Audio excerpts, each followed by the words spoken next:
Hi everyone, and welcome back to Swoosh English's series on the PTE examination. You may have seen me before through some of the other videos that I have done. If you do, that's great. If not, well, let me introduce myself to you very briefly. My name is Scott, and I am from the north coast of Ireland. I have lived here for the majority of my life. It's a very beautiful part of the world, very green. Obviously, Ireland is known for its very green landscape. I live by the coast on the North Atlantic Ocean, another very beautiful place with lots of scenic drives and castles and many beaches. A lovely, beautiful part of the world. I have only recently returned home to Ireland after traveling and working abroad for many years as an English teacher. I spent the years 2016 to 2017 living in Vietnam, where I taught English to adults, to children, as well as to business professionals, as well as some academic English, including IELTS. So a lot of life experiences that way. It was a lot of fun.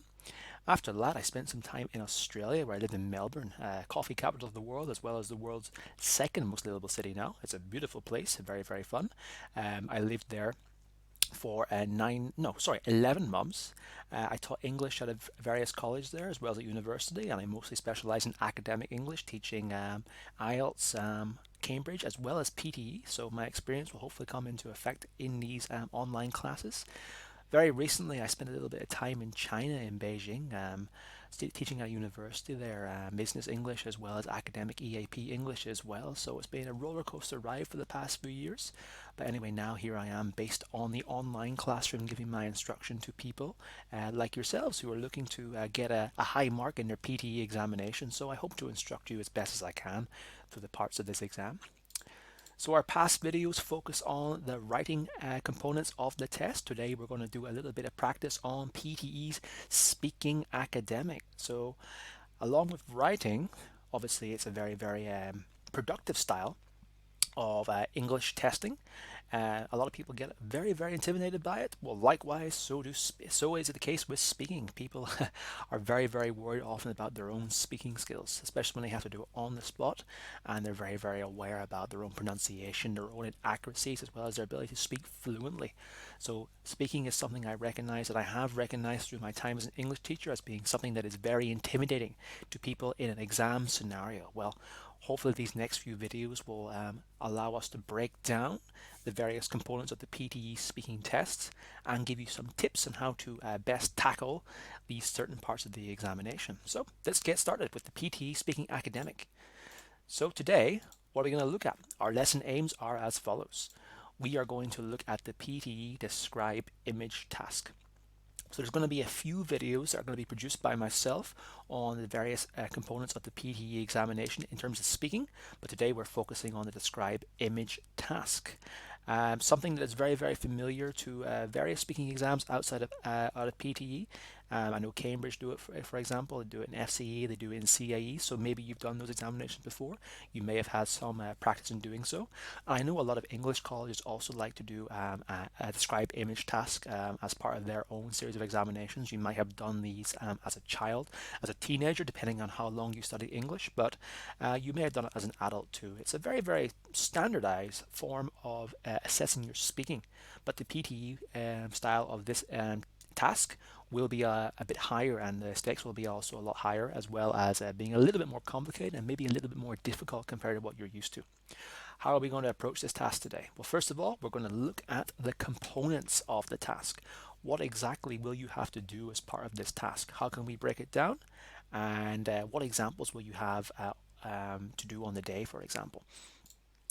We're going to look at some useful graph describing terminology in addition to some useful picture describing terminology. It's obviously good to come into these tasks prepared with the vocabulary that you will need in order to successfully pass it. So we're hopefully going to give you some of this advice today, and you guys can take that going into your own tasks that you will study in your own time, and then also forwarding onto the exam. We're going to look at a three-step process to a successful answer. Most of our videos will be based on a 3 to 5 step process. You follow this process and you practice it. Hopefully it will give you a better score. We're going to look at some general speaking tips as well as some tips that we can also combine with this special part of the test. After all, it is a speaking examination, so a lot of tips and tricks that you may have learned before, or we can take from other components of other examinations, other types of tasks. They're all very, very useful for this type of speaking examination task. And then finally, we're going to look at some practice prompts. So we're going to go through a few examples today. I'm also going to leave you with a few prompts that you can practice with your own time and put some of the lesson's aims into practice as well. All right, a busy packed lesson. Let's get started. Let's have a look first of all though at a PTE speaking in terms of an overview. What exactly will you have to do on the day of the exam? What are the requirements of the speaking test and what type of tasks will you have to do? Well, as you know, the speaking and the writing are combined into one style of test. So the themes that you will have done previously in the writing may resurface in the speaking task. So don't be surprised that the speaking and writing components are actually quite similar in terms of their content and their themes. How long will you have to do? Well, don't worry, it is not 77 to 93 minutes for the speaking test. That would be hell. That would be horrible, doing 77 minutes, 93 minutes of speaking. No, you're not a public speaker. That is 77 minutes to 93 minutes with the combined speaking and writing task. And the writing task will actually take up the bulk of that part. How many questions do you have to do? You have to do 7 types of questions plus a small intro. The intro will just simply form as an introduction of yourself. Think of it as a casual chat with you and the computer, like you're talking to an examiner, for example. And what will your total score be for the speaking and the writing? Well, you'll have 90 points designated out of the points of the entire speaking exams will be dedicated to the speaking and the writing. So that's how it's going to be weighed for you. Okay. So here is a table which shows you a little bit more information in terms of the speaking and the writing sections of this of the PTE examination. So you'll see in the left hand side we have the speaking and writing components. They are the introduction, read aloud, repeat sentence, describe image, which we are focusing on today, retell lecture, answer short question, and then finally onto the writing tasks. You have 2 of those to do. We've covered these in the previous videos. Summarize written text and write essay. How many items will you have to do per task? Well, there's only one introduction. There will be 6 to 7 read aloud tasks. There will be 10 to 12 repeat sentences. There will be 6 to 7 describe images. There will be 3 to 4 retell lectures, and there will be 10 to 12 answer short questions. In addition to the writing, 2 to 3 summarize written texts and 1 to 2 write essay. So even though those numbers are quite large, for example, you have 10 to 12 repeat sentences and 6 to 7 describe images, these tasks are all very, very short. They're very, very short, a minute or 2 per task. So they do add up in terms of their time. How is your total time of 77 to 93 minutes broken down? Well, you have 1 minute for the introduction. You will have 30 to 35 minutes combined for the speaking task, and you will have 20 to 30 minutes for the summarized written text and 20 to 40 minutes for the write essay. So think of that. Think of your speaking task as 1/3, approximately 1/3 of the entire PTE speaking and writing section, and the writing constitutes the other 2/3. So the speaking isn't that long. It will also fly by with the amount of speaking you have to do because you're going to be very, very focused on the tasks at hand. So think of it, it will go very, very quickly, I think. Okay, PTE speaking scoring criteria. Let's have a look in terms of how it's going to be scored for you on the day. So remember, the marking for all communicative and enabling skills such as speaking is conducted by machines. You are not going to be assessed and evaluated by a person, by an examiner. It is all going to be done by machines using PTE's special technology. Here is some scoring criteria for the speaking component of the test. So in terms of the content and how it's being defined in terms of its defining criteria, think of it this way. For question types that require exact answers, including read aloud, repeat sentence, etc., what we're not studying today, but this is still going to be useful information for you, replacements, omissions, or insertions of words count as errors. For long answer types like describe image or retell lecture, what we are going to be looking at today, the scoring is based on how many of the crucial fundamentals in the image lecture have been covered in class. So think of your content to be as fully inclusive as possible. You want to try and talk about the picture in as much detail as possible within the time limits. Omissions will also count as errors, but think about your fluency and the content you are covering. What other communicative skills will be assessed in these tasks? Other important measures are pronunciation and oral fluency, i.e. how natural and native-like they are. The central thing to note here is not to complicate pronunciation with accent. Native-like pronunciation means the correct way to pronounce the word, not the way it is accentuated by natives of, say, Britain or the US. So you want to try and perfect your pronunciation in terms of the way you've learned it. Think of the IPA chart, the International Phonetic Alphabet. How have you perfected your own pronunciation? Now, suffice to say, not all natives of the UK, Australia, New Zealand, Canada, South Africa, or the US, for example, all speak with perfect pronunciation. Myself from Ireland, for example, the way I pronounce some diphthongs, for example, is very, very different to how an American would say it, a British person would say it, or even an Australian would say it. So don't think about how to sound just like a native speaker, because no native speaker sounds the same as another native speaker from a different country. Think about how you can speak with the best native-like inflection that you've learned in terms of your IPA. You are not being assessed on how good your British accent is, how good your American accent is, for example. It is about your own pronunciation and oral fluency that matters the most. So think about your own pronunciation and how well you can say the words in terms of how you have learned them. Do not try and sound like a native speaker. Okay? If you do sound like a native speaker, then that's all good, but don't feel like you need to focus on it. All right, let's have a little bit of a discussion based on previous experience with speaking examinations, because no doubt a lot of people here are probably quite intimidated by the speaking test, and they have great stories to share about this. So I'm going to be talking to myself through this. So we're going to ask and answer some questions. Because this is not an actual classroom and I cannot be a teacher and hear your responses, what I would like you to do at home, if you're viewing this, is to look at the questions and see if you can ask and answer them with a partner or a study buddy, or else reflect upon the questions yourself, either in written form, note them down, or even better, say them out loud. After all, we are doing speaking practice today, so the more you say them out loud, the better. First question: how do you feel about examination speaking tests? Nervous, terrified, exhilarated? Now, I've done some speaking tests for tests outside of English before. I think about when I was at school, I did my French A levels and my German A levels, for example, and they were intimidating. They are very, very scary examinations. Probably the worst part of any sort of language test for me is speaking. So I felt all three of these. I felt nervous, I felt terrified, and I felt exhilarated at the same time, because I've always felt like the adrenaline was flowing through my system during these kinds of tests.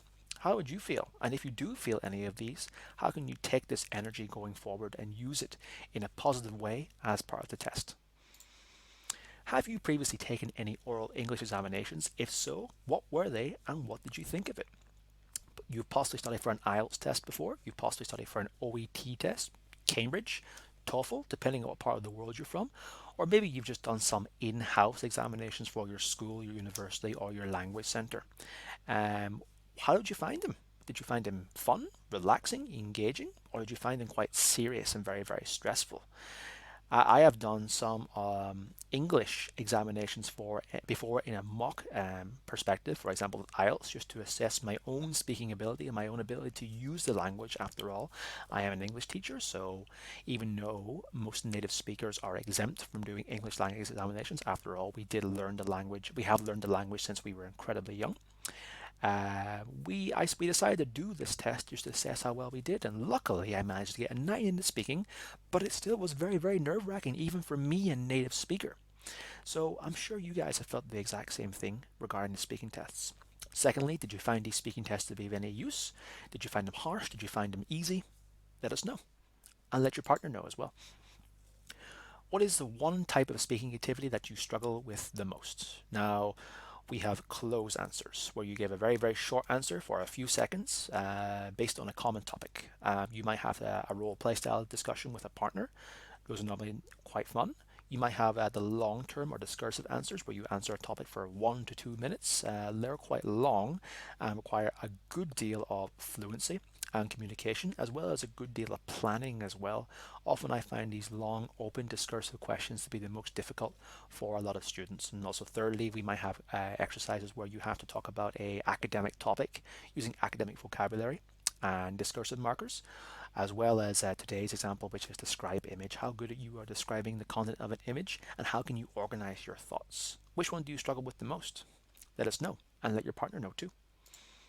Finally, do you have any speaking techniques that you use effectively in speaking examinations? If so, what are they and why do they work so well? Now we're going to cover some of these speaking techniques and tips in the latter part of the video today.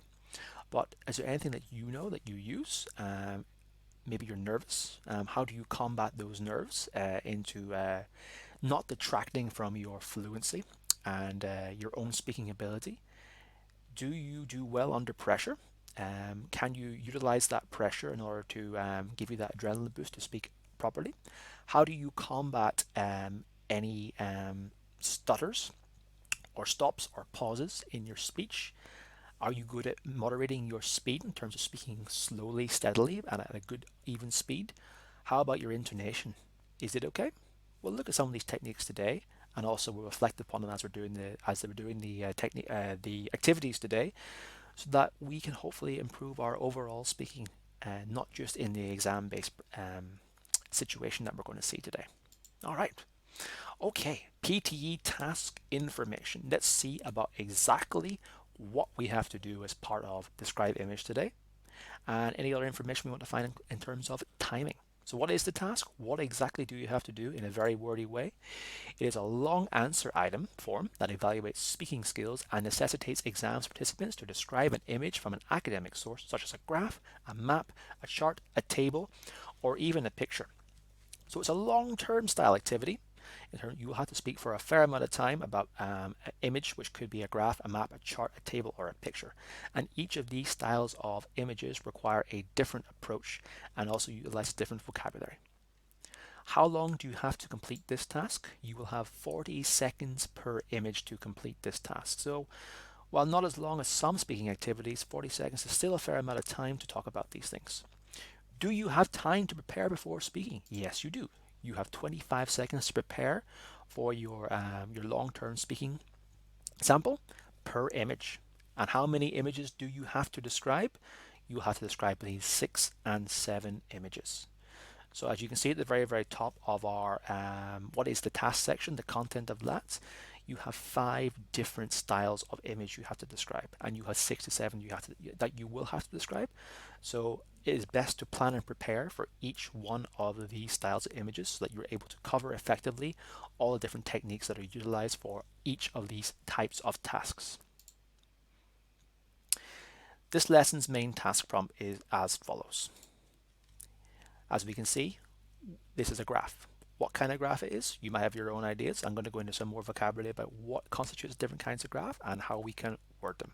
So the first thing we need to look at is our prompt at the very, very top of this graph. Make sure that you read this every time you go in to do each of these styles of activity, because you need to follow exactly what it's asked you to do in order to ensure that you get the highest mark possible. Look at the graph below. In 25 seconds, please speak into the microphone and describe in detail what the graph is showing. You will have 40 seconds to give your response. So remember, you have 25 seconds to plan and you have 40 seconds to give your response. You will see the box on the right hand side will give you a countdown in terms of when you have to begin, and also how you start your recorded answer. After all, remember, you're not being tested and assessed by a person, by an examiner. It is all done via PTE's online and computer-based technology. So here's our prompt. Let's move forward with it. So because you're going to be describing graphs as part of this task, it's a good idea to actually get to know about the 3 different graph types that we might have to describe. There may be more, but these 3 are the most common. What do we call the image on the top left hand side with the 3 colored lines? We call this a line graph. So if you have a line graph, please refer to it by its name. The more information we include, the more content that you cover, and the higher marks you will get for that. So make sure you don't just simply say the graph shows. If it's a line graph, please say the line graph shows, the line graph illustrates, the line graph demonstrates. What about the graph to the right of this line graph? What do we call it with the 4 colored columns? Not to give away the name. You probably know what this is. If not, it's a bar chart, referred to by the 5 different columns that we have, and they're called bars. So once again, refer to this as a bar chart if you receive a bar chart. Finally, the circular shape with the different segments down the bottom left-hand side, what do we call that?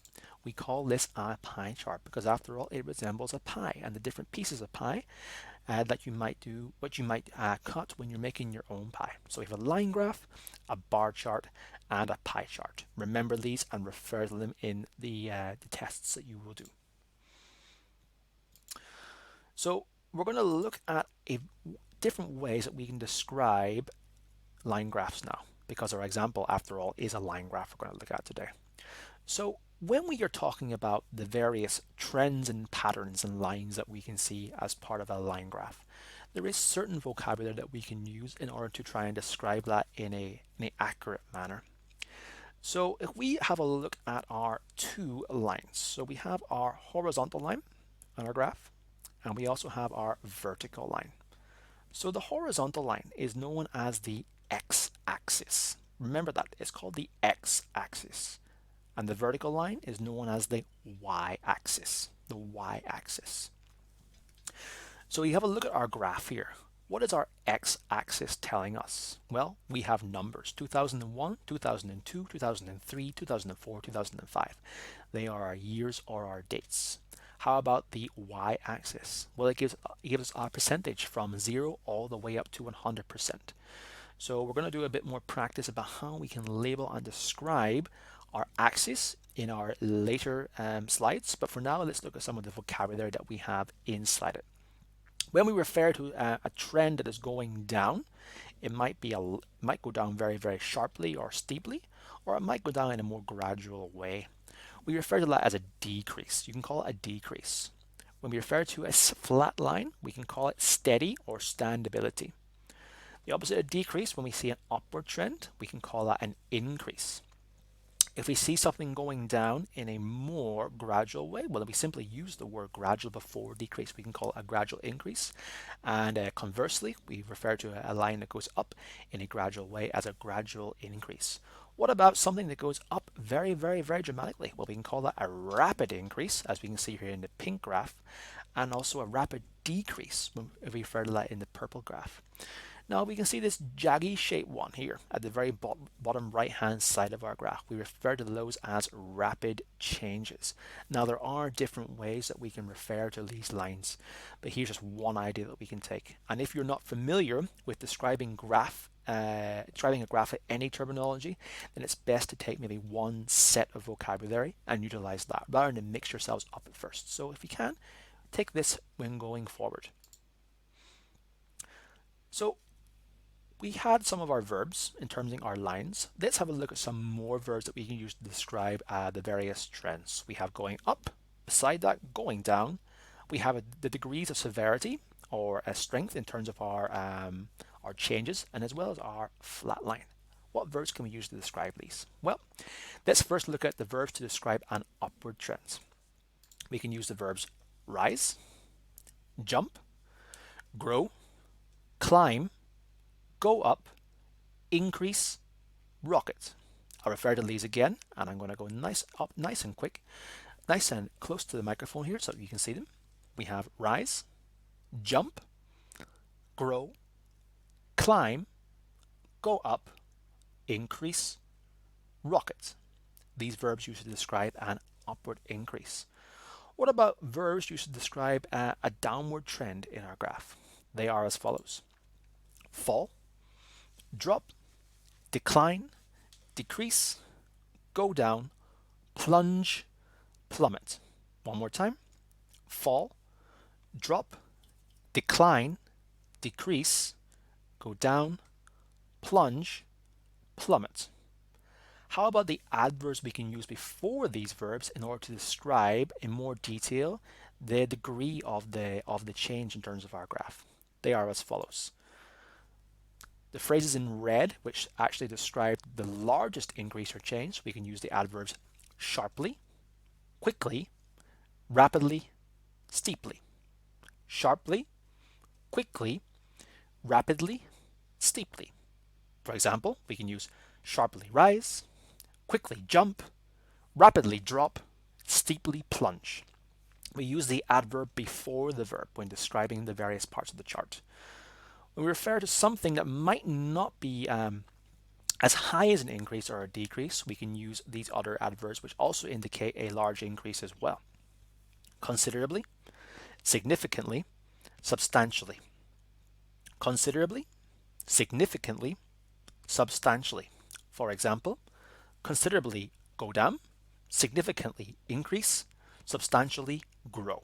The adverb once again comes before the verb when describing these trends. So we got quite a strong increase, but it wouldn't be incredibly sharp. It would be slightly flatter. We can use these adverbs: steadily, gradually, moderately. Steadily, gradually, moderately. For example, steadily climb, gradually go down, slowly fall.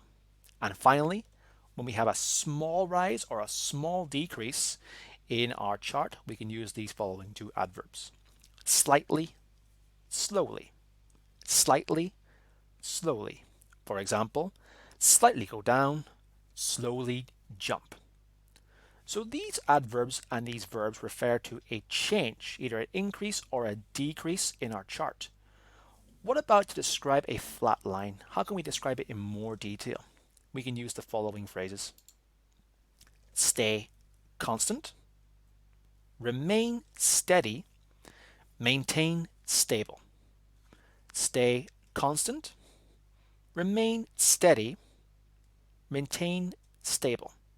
Now keep in mind that these adverbs, these phrases can also be mixed up. We can say stay steady, we can say remain constant, we can say maintain constant, we can say stay stable. These phrases can be mixed up as long as we use one from the left-hand column and one from the right to refer to our vocabulary for describing charts. So we've taken some of the vocabulary. Hopefully you practice the pronunciation with them as we go along. Let's see if we can apply it to our example. By looking through our strategical process for this speaking task, let's have a look at our 3 steps. So here is our three-step strategical process for the PTE Describe Image task. Strategy 1. Remember, you have 25 seconds to evaluate the image. You should strive to develop an understanding of the main features and trends of the image as you are doing that. What is strategy 2? Use appropriate statistical terminology to describe bars or sections and their values in pie charts and bar charts, and to define movements or trends in line graphs.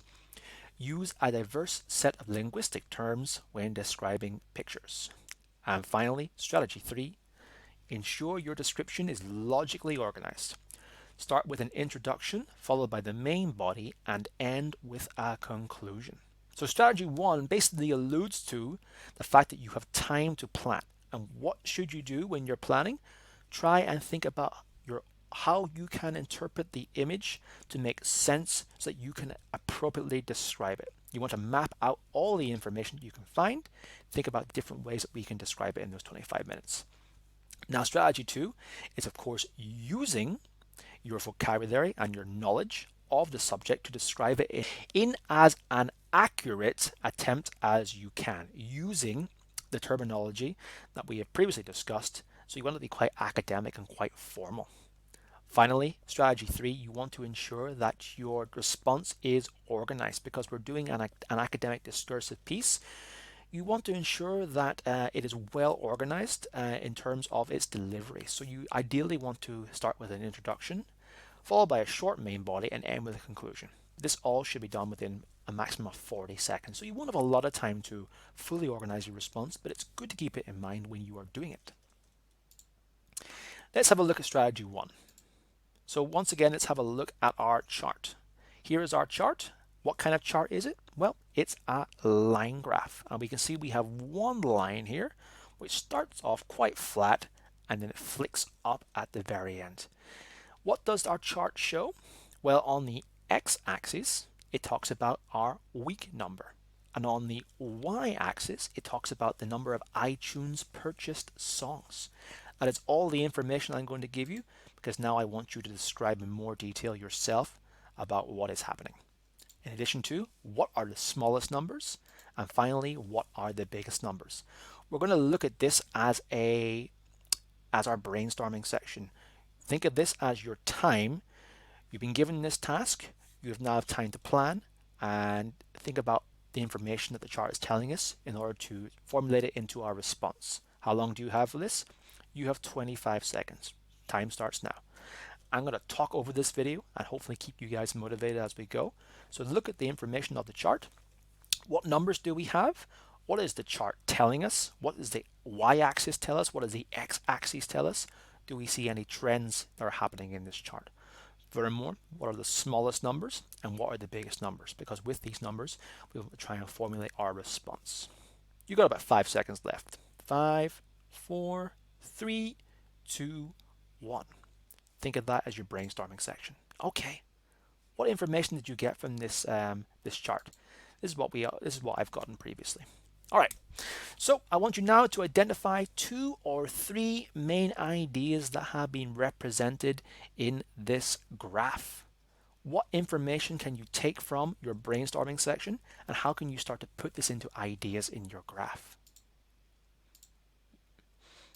You have 30 seconds to do this. So you've taken your ideas previously in this chart, and now you want to think about, you've obviously described the numbers and the information. Now you want to think about 2 to 3 ideas that you can communicate now in your main response. So think about the y-axis information, think about the x-axis information, think about the trend in the graph. What's the numbers show us? Is there any information from the certain trends that you know that you can talk about using the previous vocabulary? Take it forward. 5 seconds left. 5, 4, 3, 2, 1. All right. So what do we get? Let's have a look.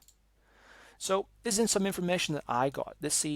Well, first and foremost, there's going to be a lot of information that we can take for this chart. There's going to be too much information that you can discuss accurately and in depth in the 40 seconds.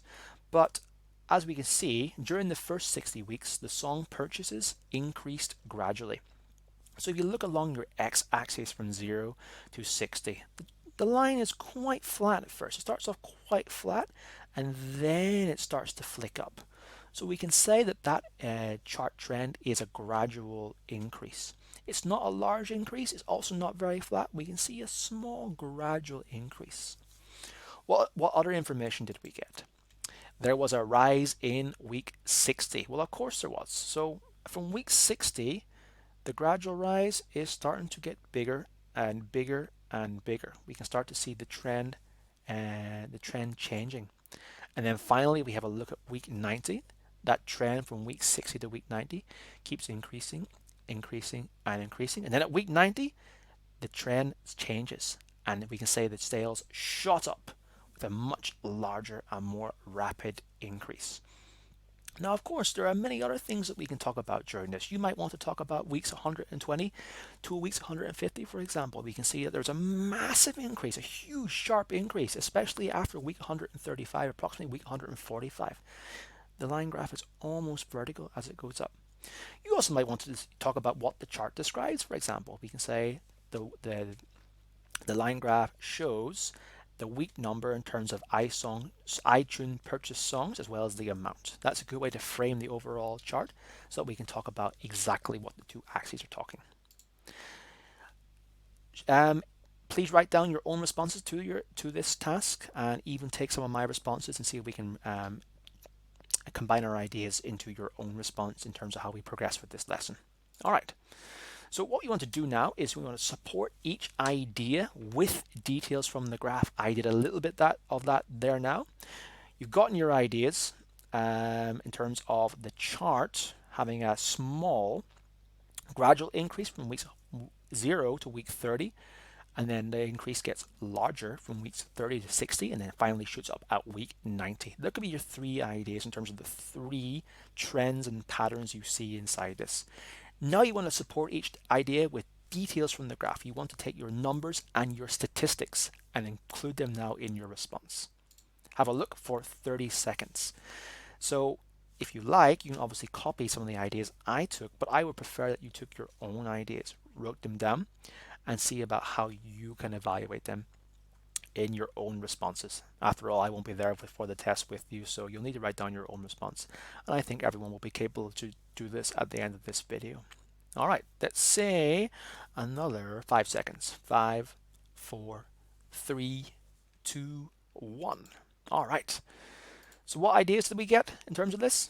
Well, as I've said, I've talked about the x-axis in terms of the information, but how can we incorporate that with the information from the y-axis? Here is one idea we can take. Between week 1 and week 60, only 100 million songs were purchased. If you take your eye across the line on the x-axis from week 1 to week 60, yes, we can see on the line itself there is number 100. That represents 100 million songs were purchased. That is one idea. Second idea, after week 60, the number of songs purchased rose to 200 million in 30 weeks. It almost doubled. So we take our line from week 60 over the next 30 weeks, so in 60 to 70. After week 60, the number of songs purchased rose to 200 million in 30 weeks. Yep. Yeah, all right. That's not 30 weeks. That's 60 weeks. Sorry. No, it is 30 weeks. My math is very bad. This is why I'm an English teacher, not a math teacher. Week 60 to week 90 is 30 weeks. The number rose from 100 all the way up to 200 million. And we can even add in more information in saying it almost doubled. Excellent. Second idea, we've taken information from the y-axis too. Finally, after week 90, there was a rapid rise to 100 million songs. Sorry, 1,000 million songs in only 60 weeks. Here are our 3 ideas. So we actually took those 3 ideas and we talked about them slowly and methodically. This would take up a big chunk of our response. So that is a good reason for why we do this. Analyze the graph, take your 3 ideas, think about them, add your own statistical information, develop that into response, and you can see that we have something that's not only thorough, it's also logical and very academic in terms of its register. Let's move on now to strategy 2. It is important to use appropriate vocabulary to describe statistical information. We've used some of this vocabulary previously in this video when we were looking at the different verbs and adverbial phrases that we can use to describe. How can we now incorporate that into our response to make it a little bit more varied? Well, remember, our movements to go up include rose, grew, increased, went up. Now you will notice that these verbs are in the past format, in the past simple format. Why is that?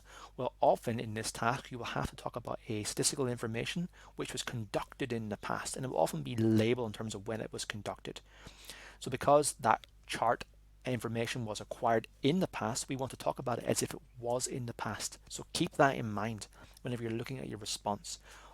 When was the chart published? If it was in the past, you will need to talk about it like it's in the past. So rise becomes rose, grow becomes grew, increase becomes increased, and go up becomes went up. Movements down, likewise in the past. Decreased, declined, dropped, went down. Decreased, declined, dropped, went down. Our adjectives include gradual, sharp, slight, steady, sudden. Gradual, sharp, slight, steady, sudden. Our adverbial phrases, slightly, gradually, sharply, suddenly, steadily. Slightly, gradually, sharply, suddenly, steadily. Now remember, most of these adverbial phrases will include ly at the end of the adjective to make it the adverbial phrase. Likewise, if there was no movement in the chart, we can use these following phrases, including remain steady, stable, was unchanged, stabilized. Remain steady, stable, was unchanged, stabilized. And then finally, think about the prepositions we can use when talking about the flow of the chart, how the information progressed. We can say, for example, from between week 1 to and week 6. So we have from in between, to and for our response here.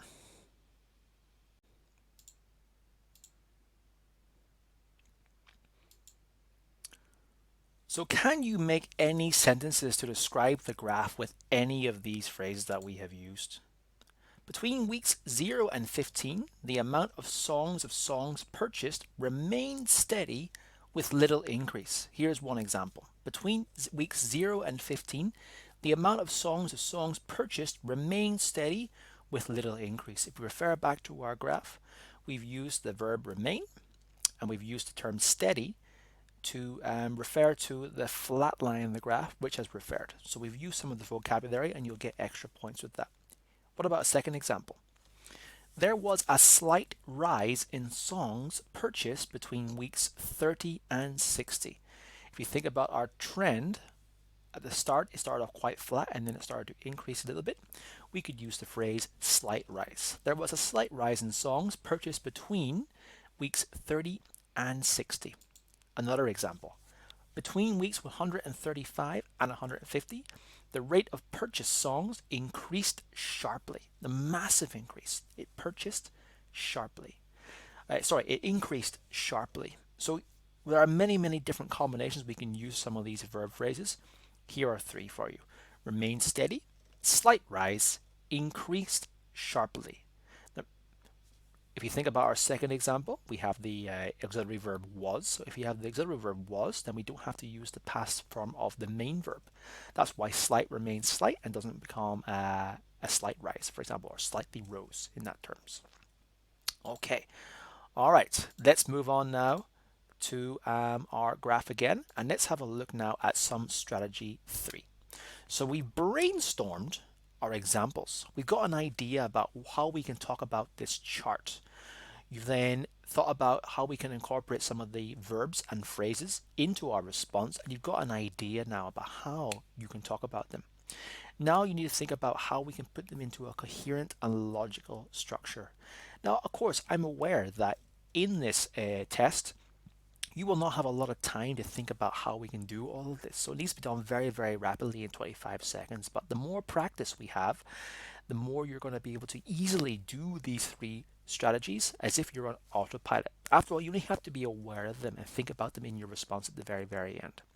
So a logical structure will go like this. We start with the introduction. You could use phrases like the graph shows, displays the number of iTunes songs bought.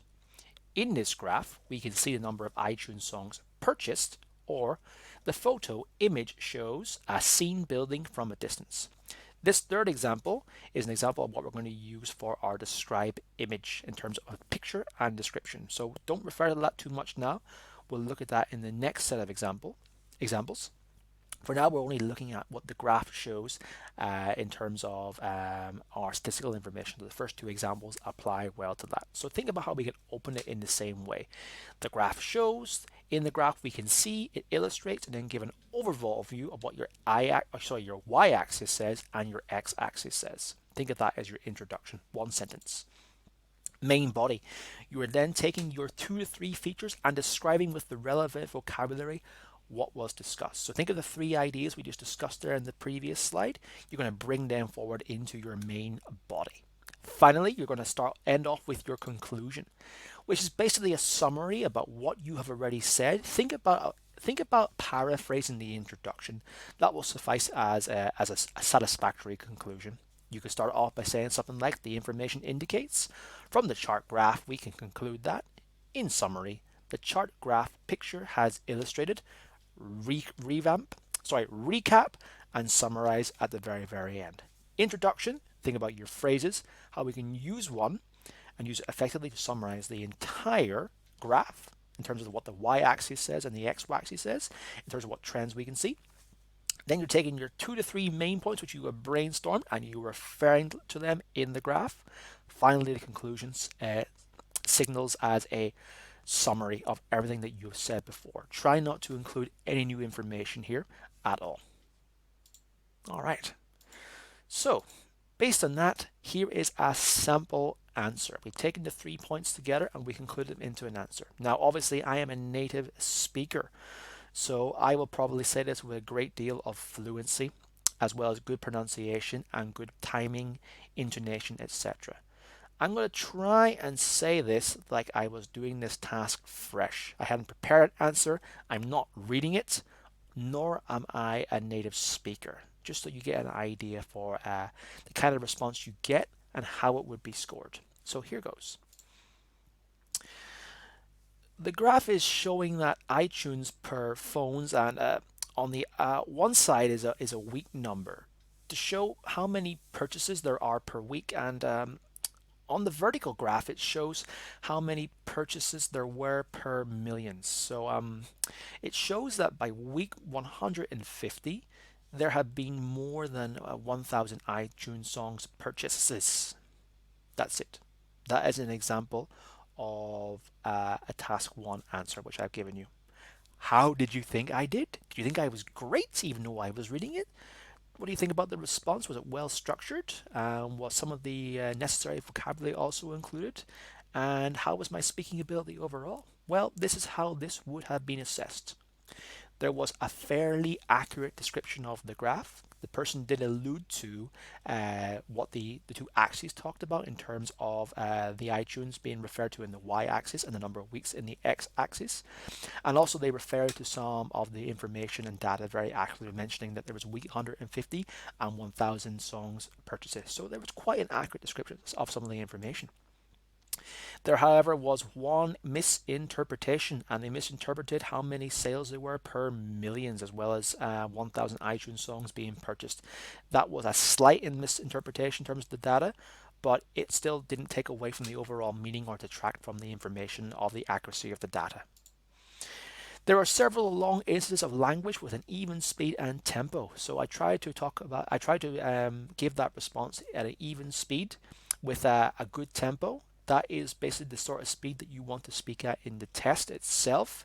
You don't want to speak too quickly or too erratically, where you speak incredibly fast, stumble over your words, and then completely slow down and lose your fluency. There was a good control of English grammar with a few grammatical errors. You will see where there's ums and ahs. They kind of take away from the structure of the sentence, and that will deter away from the accuracy a little bit. But overall, reading it again, you can see that the response has been constructed using fairly good English in an oral sense as well as a written sense too.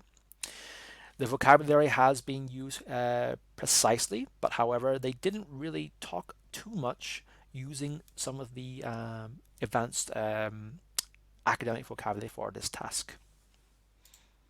Finally, it was fairly well structured, although a conclusion was missing. So they started off with an introduction. It served to focus and frame the overall graph, and they also included some accurate information with their 2 to 3 points in the middle. There was no real conclusion, but however, if you miss the conclusion, it's not the end of the world. After all, you are still being assessed on your ability to speak about this graph accurately, logically, within 40 seconds. So don't worry too much if you don't get to the conclusion. However, make sure that you do not miss it if you are still within your time limit. How would this response have been scored? Well, it was 35 seconds. So you're looking to speak for 40 seconds. That's how much time you have. So a 35-second response is still quite good. This person probably could have filled in an extra 5 seconds with a bit more of a response, but overall, it was still a very, very good response, as this would have been scored C1. So we think about our common English framework in terms of how we universally score academic English. A C1 would have been on the advanced level of English, above B2. So think of it as an equivalent to IELTS, maybe 6 or 7, or Cambridge CAE, for example. It's a pretty good response. If you're getting a C1 on the day with a response like this, you are doing very, very well. Just an idea about how this might have been gauged. Okay, let's move on to our second example today. The first example was describing a line graph. How do we describe an image? It's a very, very different style of technique that we need to use, as well as different vocabulary and a slightly different approach. And you will likely have one of these styles of tasks to do on the day. So it's a good idea that we know exactly how to respond to this style of question. So let's think of this image in the following ways. What is happening? What are the main details of the scene? You have 25 seconds to think through it and discuss them.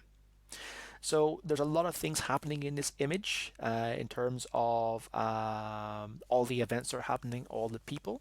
You can maybe think about the scene. What does the scene tell you? Where are they located? What actions are they performing? And think about how we can systematically go through each of these pieces of information with the activities in the scene and map out overall probably what is happening as well. Okay, that's about 25 seconds. Let's see what I got from this information. Okay, so we can see that overall, we can talk about the scene in terms of that there's many people, mostly kids, engaging in activities on the beach. It is a beach scene by the coast, and there are many people doing various things. There is a young boy and girl building sandcastles at the very center of the image at the front. The boy, we can go into more information, talk about how the boy is kneeling over and the girl is bringing a bucket of water to him.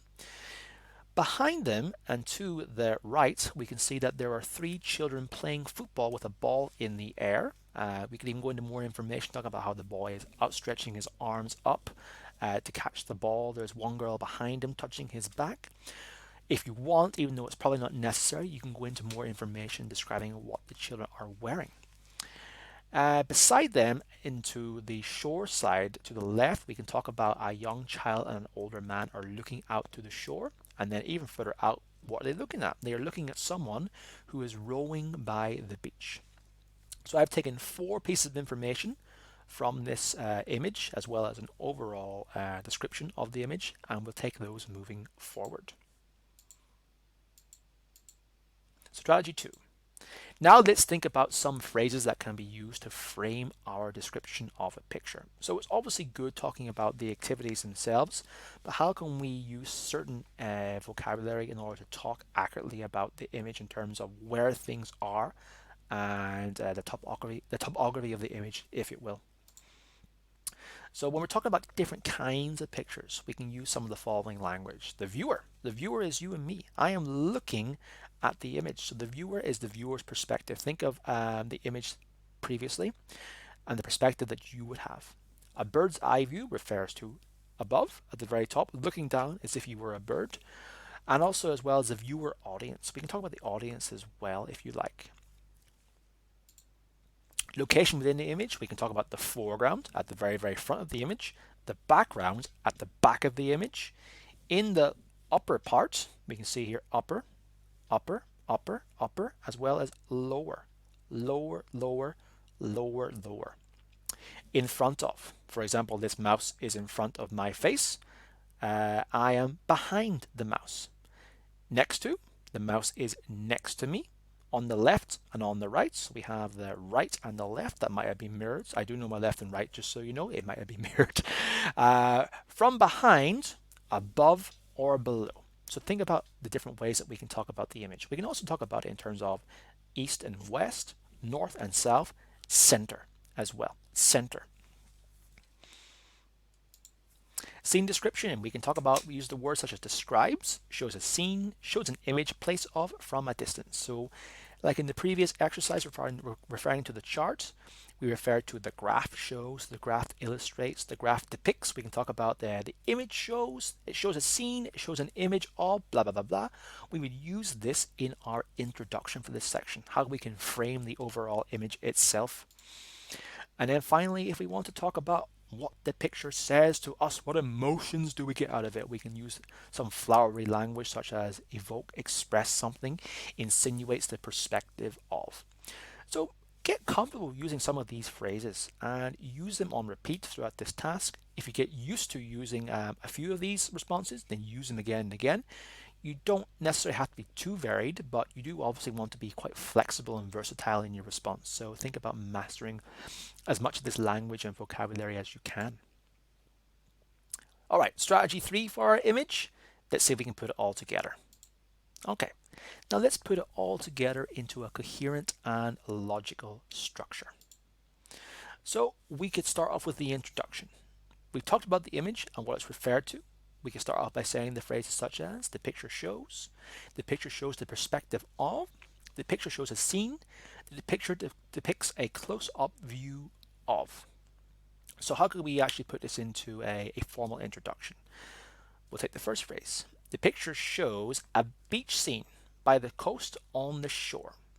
The picture shows the perspective of a person standing by the beach viewing various activities on the beach, etc., etc. We're looking to frame the overall image and the context of what is happening with our introduction. Main body, You are taking once again, like the chart and the graph, your 2 to 3 main features and describing with the relevant vocabulary discussed. Remember to use location vocabulary to focus in accurately on the scenes in the image, the foreground, the bottom right, the top left, etc. So if we take our example of the boy and the girl who are building sandcastles on the beach, how would we describe them? Well, I like to think they're in the foreground. They are at the very front of the image, in the center as well. So we could say in the foreground, at the center of the image, there is a boy and a girl building sandcastles by the beach. The boy is kneeling down on the beach, whereas the girl approaches, walking with the bucket. If you want to take the image referring to the 3 children playing with the football, where would they be located? Well, they would be in the center left of the image, the center right of the image, or the right of the image in the background. So we could say, to the right of the image in the background, there is a group of 3 children playing football. The ball is in the air and there is a boy reaching up to catch it. You could use some of this vocabulary to describe the various parts of the scene. Finally, likewise, with your graph, you restate your introduction and some of your overall details to frame your conclusion. If you don't have time to get on to the conclusion, don't worry too much, because after all, it is just simply a restatement of your introduction, and it's not so worrying if you don't actually get on to that section itself. So take some of this vocabulary and take some of this language and think about how you can incorporate it into your own response.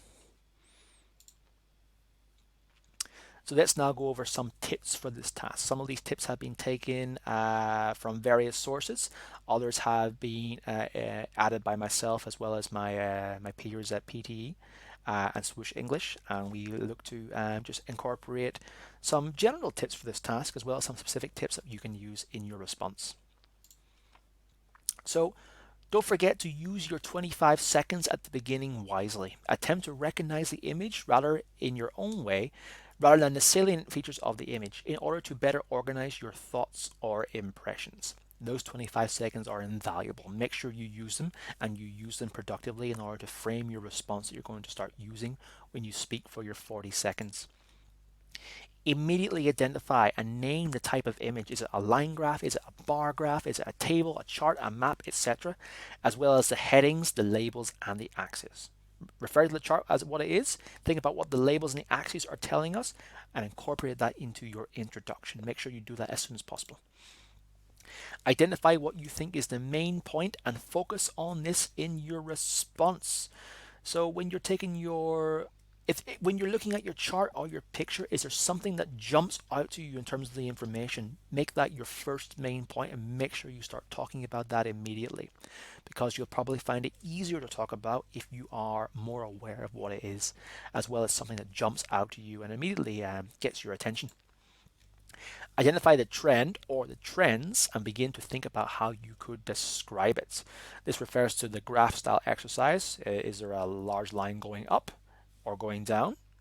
What is the line shaped like? Is it a sharp decrease or increase, or is it quite flat? And then start thinking about the vocabulary we can use to describe those trends. Figure out the exceptions, such as the highest and lowest values. You might see a trend. For example, it might be something that's going up, up, up, and then it decreases, then it goes up again. That decrease might be the exception to the rule, so make sure you refer to that exception for more accuracy when talking about your chart. Remember to organize your speech into logical content, including your introduction, your main idea, and conclusion implications. So structure is key. Start off with your introduction, framing your chart or framing your picture, and then talk about your main ideas and your main part. Summarize your introduction in different wording for your conclusion. Structure is key for this. Do not stop speaking, as the microphone will close after a few seconds of silence. Ensure you use fillers, such as let me think, now, well, give me a moment, rather than and ah. What do we do when we are not sure about what to say next, or we're thinking about to say? We go, ugh, and various other phrases. Try and think about using other phrases instead, such as, let me think, now, well, give me a moment, to fill in the speech. It sounds better than using fillers because you still are speaking, and you probably will get more marks for using these rather than or ah or other variants of those. Begin speaking when you hear a tone prompting you to begin. your time will have started, so you want to ensure that your time has been well used. Start speaking immediately and don't stop speaking until you hear the tone indicating you to end your response. Now on to some general speaking tips. Ensure your headphone volume is convenient to you so that you are able to hear appropriately and that the voices of other participants won't disturb you. Don't forget you will be doing